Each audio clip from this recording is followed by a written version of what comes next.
Small, the Public Information Officer for the Commerce City Police Department. It's Monday, August 12th, and these are your weekend high or low lights depending on how you look at them. This is essentially our video blotter where we give you a rundown of the most significant incidents your CCPD patrol officers responded to over the weekend. Now, if you followed these videos or you follow us on any of our social media platforms, then you know this was a very busy and very abnormally violent weekend for Commerce City.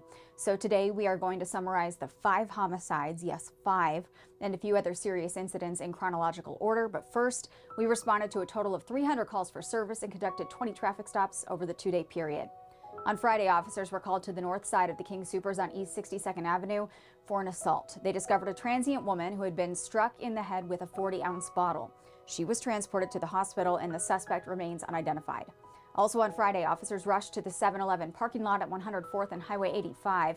They found 2 people, a man and woman, shot inside a vehicle. We released these images of a person and vehicle of interest in that shooting. Sadly, both victims died from their injuries. Detectives were able to identify the person of interest, and when they attempted to contact him, he fled. He was found dead Sunday morning, deceased of a self-inflicted gunshot wound. We believe that the suspect and at least one of the victims likely knew each other, but we are continuing to investigate this entire incident.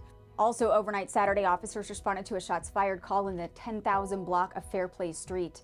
A suspect fired at least 21 shots from an AR pistol into a house.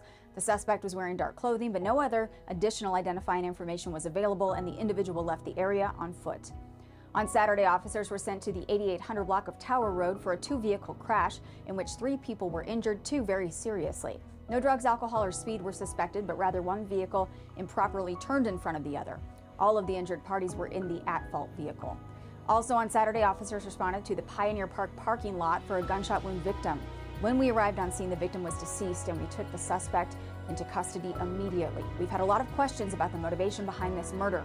The arrest affidavit is available through the Adams County Court. Overnight Saturday into Sunday, officers were alerted by our new gunfire detection tool to shots fired at 65th and Monaco. When they arrived, a stolen vehicle with a passenger who sustained a gunshot wound took off, and we pursued.